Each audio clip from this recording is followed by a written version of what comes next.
प्रदेश के सभी युवा साथियों को जय हिंद, नमस्कार। साथियों, जैसा कि आप सब लोग जानते हैं और निराश भी हैं, होना भी चाहिए, क्योंकि हम और आप इस लड़ाई में कहीं ना कहीं तक बैकफुट पे आए हैं और बैकफुट पे बहुत बुरी तरह से आए हैं। लेकिन दोस्तों, अभी वकीलों से वार्तालाप और डिस्कशन होने के बाद ये निर्णय निकाला गया है कि हम लोग 5 जजों की संवैधानिक पीठ में जाएंगे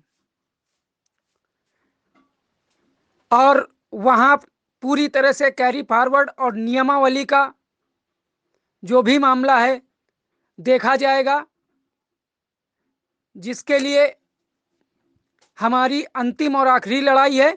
और पूरी उम्मीद है, वकीलों ने हमें बताया है कि यहां से आपको राहत मिलने की उम्मीद है। कल ये बात माननीय संजय किशन कौल जी भी कह रहे थे कि ये कॉन्स्टिट्यूशनल बेंच नहीं है, संवैधानिक बेंच नहीं है। मखीजा मैडम बार बार कैरी फॉरवर्ड को कह रही थी, लेकिन वो कह रहे थे कॉन्स्टिट्यूशनल बेंच नहीं है, संवैधानिक बेंच नहीं है। और जज साहब ने यह भी कहा कि किसी भी भर्ती में सीटें खाली नहीं जानी चाहिए, लेकिन यह कॉन्स्टिट्यूशनल बेंच नहीं है। यानी कि उनके कहने का साफ साफ ये मतलब था कि हमारे बस में इस कैरी फॉरवर्ड को खत्म करना नहीं है और हम लोग संवैधानिक पीठ में जाएंगे और हमें पूरी उम्मीद है कि हमें राहत मिलेगी। जज साहब के पास पूरी तरह से हाथ बंधे हुए थे। जिस तरह हाई कोर्ट में डबल बेंच में हुआ, उसी तरह यह बेंच भी कॉन्स्टिट्यूशनल बेंच नहीं थी, संवैधानिक बेंच नहीं थी कि कोई यहां से संविधान बने या बिगड़े। इस वजह से उन्होंने हाई कोर्ट के आर्डर को फॉलो कर दिया है।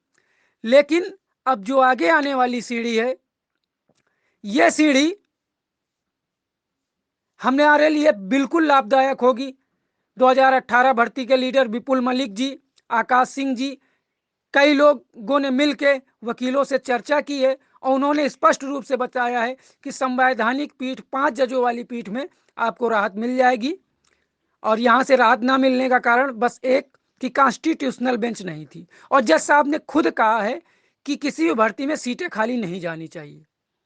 तो आप सब लोग धैर्य बनाइए और जिस जिस भाई को आगे की लड़ाई लड़नी हो, वो हमारे और आकाश जी के पास व्हाट्सएप मैसेज करे, उसको ग्रुप में जोड़ा जाएगा।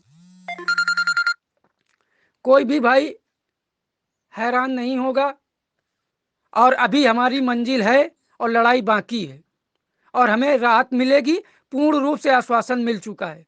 और ये बात बिल्कुल सही है, आप नेट में सर्च कर लीजिए कि कैरी फॉरवर्ड को खत्म करना डबल बेंच के अधिकार क्षेत्र में नहीं आता है। और कोर्ट ने माना भी है कि सीटें खाली नहीं जानी चाहिए, मखीजा मैडम के बार बार कहने पर। लेकिन जज ने कहा है कि हमारे बस की बात नहीं है।